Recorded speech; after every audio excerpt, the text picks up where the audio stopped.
علیکم ورحمۃ وبرکاتہ۔ ناظرین، پروگرام تکمیل پاکستان کے ساتھ میں ہوں آپ کا میزبان فردوس جمال۔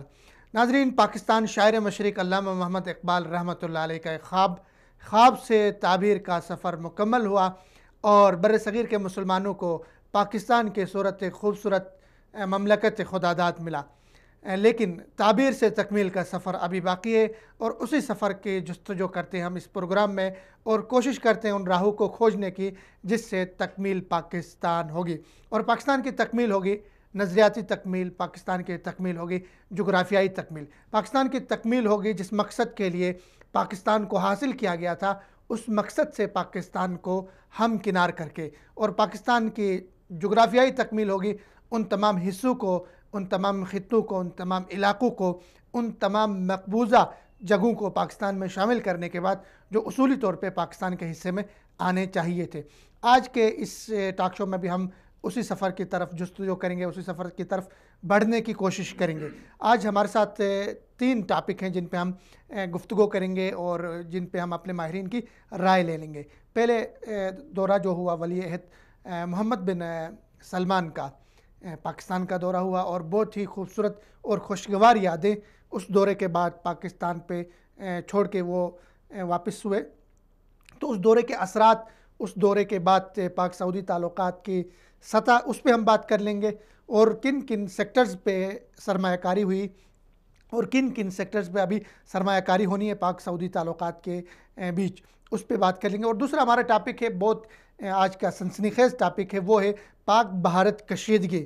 بھارت کے اندر پاکستان کے حوالے سے جس طرح کا پاگل پن، جس طرح کا جنون، جس طرح کی سوچ، سطحی سوچ پائی جاتی ہے، اس پہ ہم ڈسکس کر لیں گے، اس پہ ہم اپنی ماہرین کی رائے لے لیں گے کہ بھارت کو یہ جنون، بھارت کو یہ جنگ کا شوق، بھارت کو جو ممی کو یاد کرنے کا، مودی جی سے اجازت لینے کا، پاکستان کو صفحہ ہستی سے مٹانے کا، یہ باتیں بھارت کیوں کر رہے ہیں؟ کیا وجہ ہے کہ ایک بہت بڑا ملک جس کو دنیا کی ایک بڑی ڈیموکریسی سمجھی جاتی ہے، حالانکہ ہے نہیں، وہاں کے لوگوں کی اتنی سچی ذہن کیوں ہیں؟ وہاں کے لوگ جنگ پہ آمادہ کیوں ہیں؟ تو اس پہ بات کر لیں گے۔ اور تیسرا ٹاپک ہمارا ہمسایہ ایران، جو پاکستان کے حوالے سے دھمکیاں ہمیشہ دیتا رہتا ہے۔ ابھی تازہ دھمکی انہوں نے یہ دی ہے کہ جو ان کے زاہدان میں ایک حملہ ہوا تھا ان پاسداران انقلاب پہ، وہ حملہ آور پاکستان کا تھا۔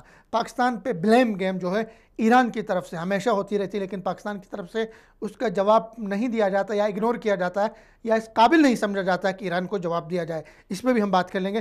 میرے سے بات کرنے کے لیے اس ٹاپک پہ موجود ہیں اسٹوڈیو میں نامور صحافی ہیں، سینئر صحافی ہیں، اور تقریباً ان کا 30 سے 40 سال کا سفر ہے صحافت کے اندر۔ نامور نام ہے عرب دنیا میں، بڑا انہوں نے صحافت میں نام کمایا ہے، بڑی جستجو ہے ان کی۔ میرے لیے بہت محترم ہے، معزز ہے جناب جاوید اقبال بٹ صاحب۔ سر خوش آمدید آپ کو پروگرام میں۔ اور اسی طرح اسلام آباد سے ہمیں جوائن کر لیں گے معروف صحافی ہیں، سینئر صحافی ہیں وقار ستی صاحب، اور لاہور سے ہمیں جوائن کر لیں گے اسی طرح شاہد رشید صاحب۔ سر آپ کے لیے پروگرام میں سب سے پہلے خوش آمدید۔ اور پچھلے دفعہ بھی آپ ہمارے ساتھ پروگرام میں تھے، بڑی اچھی گفتگو ہوئی تھی ولی عہد کے دورے پاکستان سے۔ ولی عہد پاکستان سے واپس بھی ہوئے، لیکن ان کی یادیں، ان کی باتیں، ان کے جو وہاں پہ جس طرح کا استقبال ہوا تھا، وہ ابھی تک پاکستان میں باقی ہیں۔ حتیٰ کہ ان کے جو ہے وہ بینرز جو لگے تھے وہ بھی اسلام آباد کی سڑکوں میں ابھی تک باقی ہیں۔ تو ہمارے ٹاک شوز میں بھی ابھی تک اس پہ ڈسکس ہو رہی ہے پاکستان میں، سوشل میڈیا پہ باتیں ہو رہی ہے۔ تو اس دورے کے ثمرات کیا سمجھتے ہیں؟ ولی عہد محمد بن سلمان کا دورہ پاکستان کے لیے بہت خوش عین تھا، اور اس کے لیے حکومت پاکستان نے بھی کافی ہفتوں سے، مہینوں سے تیاری کی ہوئی تھی۔ اور اس کے ساتھ یہ ہم نے ولی عہد کے دورے پہ پچھلے بھی 2 پروگراموں میں ہم نے وہ دورے کی اہمیت کے اوپر جو ہے ہم نے وہ سیر اصل گفتگو کی، لیکن ابھی تک تشنگی باقی ہے۔ تو اس دورے میں اتنی بڑی کامیابی سمیٹ لی گئی تھی، اس دورے کی خوشبو اتنی جہاد تھی، آج بھی اسلام آباد کی فضاؤں میں محمد بن سلمان کے دورے کی خوشبو اور آوازیں، اور ان کی جو ہے نا وہ بحث، اور اس پہ جو ہے پاکستانیوں کا رد عمل اور پاکستانیوں کی خوشی کی انتہا ہے۔ تو 2 چیزیں ہیں اس دورے کی سب سے بامقصد۔ ایک تو ہمارے لیے سب سے بڑا اعزاز تھا کہ ولی عہد صاحب کا پاکستان خود تشریف لے کے آنا، اس میں اگر وہ انویسٹمنٹ نہ بھی ہوتی تو تب بھی ہمارے لیے بہت بڑا اعزاز تھا کہ ہمارا ایک مسلمان ملک بھائی جو ہے وہ پاکستان میں پہلا اس نے اپنا دورہ کیا ہے، تو اس لحاظ سے بھی ہمیں اس کا تاریخی استقبال کرنا تھا، کیونکہ وہ ہمارے دلوں میں، ہماری روح میں رہتے ہیں۔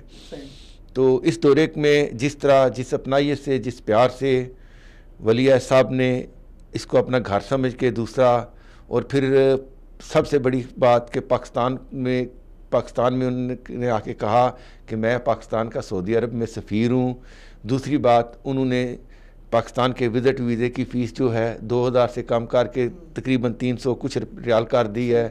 تیسری سب سے بڑی بات ہے کہ ود ان نو ٹائم انہوں نے وزیر اعظم پاکستان کی خواہش پہ، وزیر اعظم کی درخواست پہ کہ جو سعودی عرب کی جیلوں میں چھوٹے موٹے جرائم میں پاکستانی مقید تھے، ان کی رہائی کا کہا، تو 12 گھنٹے کے اندر اندر ہی اس کو جو ہے وہ نوٹس جاری ہو گیا، ان کی رہائی کے لیے انتظامات کر دیے گئے۔ اس سے پاکستانی قوم اور بھی زیادہ خوش ہے کہ یہ عوامی نوعیت کی ایک جو ہے نا عام آدمی مستفید ہوا، 3000 گھر مستفید ہو رہے ہیں۔ یہ یعنی کہ ایک عام غریب کی ایک ورکر کی سوچ تھی کہ ایک غریب آدمی کے ساتھ جو ہے اس طرح کا کوئی آواز ہی نہیں اٹھاتا، سیدھی بات ہے۔ اگر کوئی آواز اٹھاتا بھی تھا تو وہ بیک ڈور پالیسی پہ ہوتی تھی۔ یہ تو پوری قوم پوری دنیا کے سامنے درخواست کر کے، گزارش کر کے، سفارش کر کے کہا کہ جی ہمارے جو ہے پاکستانی ان کو ریلیز کیا جائے، اور انہوں نے اس پہ لب بیک کرتے ہوئے مہربانی فرما دی ہے، ہم اس کے لیے شکر گزار ہیں۔ دوسری بات ہوگی انویسٹمنٹ کی۔ انویسٹمنٹ میں سوال آپ سے کر لوں، ایک تو انویسٹمنٹ عمومی طور پہ 20 ارب ڈالر کی ہوئی، لیکن ابھی تک بہت سارے پاکستانی نہیں جانتے یا چینل نے اس پہ بات کھل کے نہیں کی کہ کن کن شعبوں میں ہوئے ہیں۔ میں اگر گلگت بلتستان کی بات کروں، ہمارا علاقے کی، تو وہاں کے وزیر اعلیٰ صاحب نے خصوصی شکریہ ادا کیا پرنس اس کے محمد کا کہ ہمارے علاقے میں گلگت بلتستان میں 2 میگا پروجیکٹ تھے، بادشاہ ڈیم، جمر بادشاہ ڈیم اور شونٹ ٹنل، ان دونوں میں سرمایہ کاری ہوئی ہے۔ تو آپ کیا سمجھتے ہیں یہ 20 ارب ڈالر کن کن شعبوں میں سرمایہ کاری سعودی عرب کرنا چاہ رہا ہے یا اعلان کیا ہے اس پہ؟ جو تو وزیر خارجہ شاہ محمود قریشی صاحب نے اپنی پریس کانفرنس میں بھی کہا تھا، جو اخبارات میں بھی چھپا ہے، اور سب سے بڑی بات جو ہے کہ ولی عہد پرنس محمد بن سلمان نے خود کہا کہ میں پاکستان میں انیشلی طور پہ، یعنی کہ ابتدائی طور پہ 20 ارب ڈالر کی سرمایہ کاری کر رہا ہوں، یہ ہفتوں اور مہینوں میں اور بڑھے گی۔ تو اس کا مطلب ہے کہ لامحدود قسم کی پاکستان کے اندر جو ہے انویسٹمنٹ آئے گی، اور مختلف شعبہ جات میں جو ہے وہ اس کے اوپر وہ فوکس کیا جائے گا۔ جیسا کہ آپ نے فرمایا شمالی علاقہ جات پہ، شمالی علاقہ جات کا میں پچھلے بھی پروگرام میں ذکر کیا تھا کہ شمالی علاقہ جات میں سب سے خوبصورت ترین جو ہے وہ ہے وہاں کی سیاحت، اور آج کا جو سعودی عرب کا جو ایک خاص موٹو ہے وہ سیاحت میں ایک تو ہوٹلنگ سیکٹر ہے، اس پہ بہت ان کا فوکس ہے کہ ہوٹلنگ، اور دوسری ہے کنسٹرکشن۔ وہاں پہ کنسٹرکشن کے بھی بہت اچھی جو ہے اپورچونٹی ہے، اور اپنے ہوٹلنگ کی اور ٹوریزم کی۔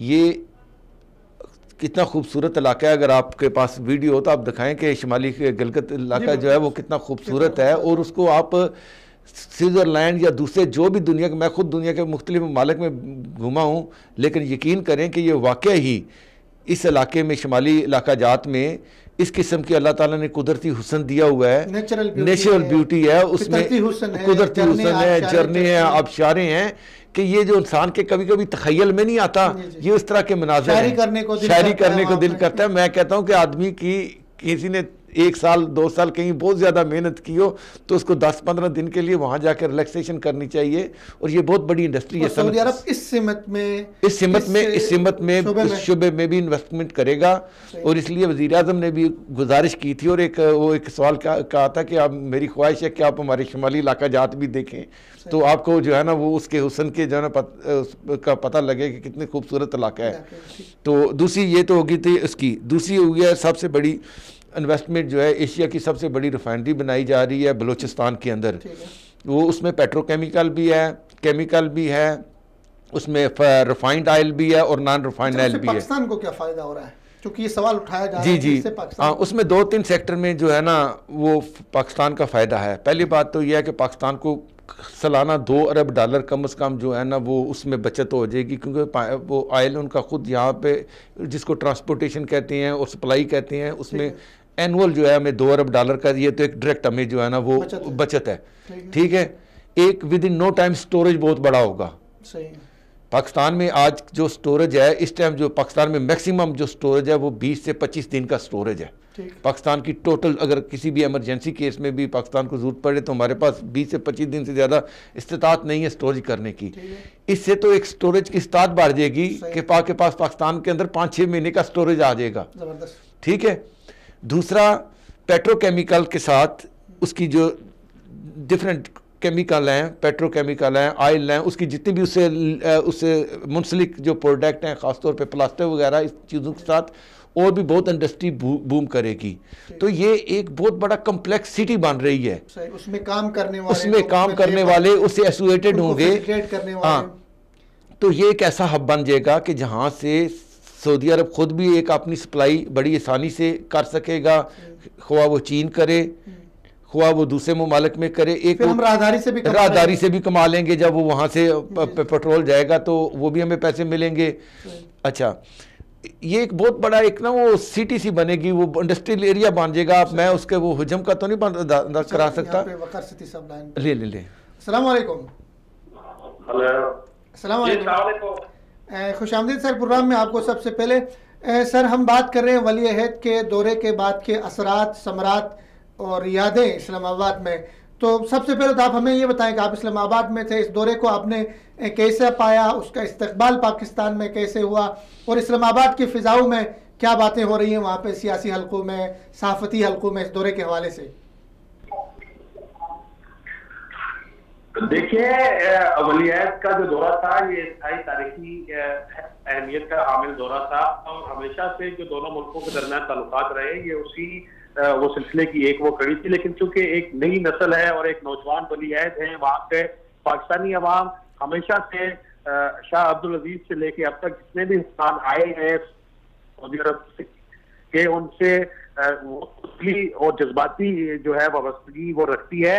اور اسی سلسلے میں آپ دیکھیں کہ یہاں پر انتہائی زبردست طریقے سے ان کا استقبال کیا گیا، اور ان کے دورے یہ چیز اب وہ ڈھکی چھپی نہیں ہے کہ پاکستانی عوام یا سعودی عرب کے عواموں ہمیشہ سے کی ضرورت ہوتی ہے۔ اور یہ جو دورہ ہے یہ آنے والا جو وقت ہے اس میں دونوں ملکوں کی جو ضرورتیں ہیں وہ ایک دوسرے عوام اور ایک دوسرے کی جو وہ حکومتیں ہیں وہ پوری وہ کریں گی۔ گو کہ سعودی عرب میں وہ بادشاہت ہے اور پاکستان میں جو ہے وہ جمہوری حکومت ہے، لیکن پاکستان میں جو بھی حکومت آتی ہے وہ اسی طریقے سے وہ خیر مقدم کرتی ہے، اور ان کا والہانہ جو ایک عقیدت ہے، جو ایک وہ جذباتی وابستگی ہے سعودی عرب کے عوام اور وہاں کی حکومت کے ساتھ وہ ہوتی ہے۔ اور اسی سلسلے وہی چیز وہ ہم خیر سگالی کے وہ جذبات یہاں پر دیکھے، پاکستانی عوام کی بڑی خواہش تھی کہ یہ دورہ جو ہے وہ طویل مدتی وہ ہوتا، کچھ اور دن ہوتا، اور یہاں پہ جو دیگر صوبوں کے لوگ ہیں وہ بھی ولی عہد کو اپنے ہاں اور اپنے پاس وہ دیکھنا چاہتے تھے۔ لاہور میں، پنجاب میں ایک بڑی تعداد جو ہے وہ محبت کرتی ہے، صوبہ سندھ ہو، KPK ہو، بلوچستان ہو، وہ آزاد کشمیر یا وہ گلگت بلتستان ہو، تو تمام جو عوام ہے پاکستان کی 20 کروڑ عوام، ان کی سیاسی وابستگی وہ جس مرضی جماعت کے ساتھ ہو، لیکن سعودی عرب کے عوام اور سعودی حکومت کے ساتھ وہ انتہائی عقیدت اور پیار محبت رکھتی ہے۔ سر بہت شکریہ، لیکن یہ بتائیے کہ میڈیا میں جس طرح کے پاکستانی میڈیا نے بھرپور کوریج دی کراؤن پرنس کی، ماضی میں اس طرح نہیں ہوتا تھا، تو یہ اس کے کیا محرکات، کیا اسباب ہوتے ہیں کہ میڈیا نے بھرپور انداز میں اس کی کوریج کی اس دورے کی؟ دیکھیے، اس میں پھر وہی بات میں اس کو دہراؤں گا کہ کسی اور یہ میڈیا مختلف اینگلز وہ تلاش کرتا ہے، مختلف طریقے سے، اس میں منفی بھی اور وہ منفی بھی، لیکن وہ سعودی عرب واحد ملک ہے جس میں نہ صرف پاکستانی میڈیا بلکہ مختلف مکاتب فکر کے جو پاکستانی عوام ہیں وہ ایک ہی طرح کی جو وہ رکھتے ہیں۔ پاکستانی میڈیا نے بہت پرخلوص انداز میں ان کو ویلکم کہا، ان کے دورے کو شاندار قرار دیا، اور کہ جو کمٹمنٹس ہوئی ہیں دونوں ملکوں کے درمیان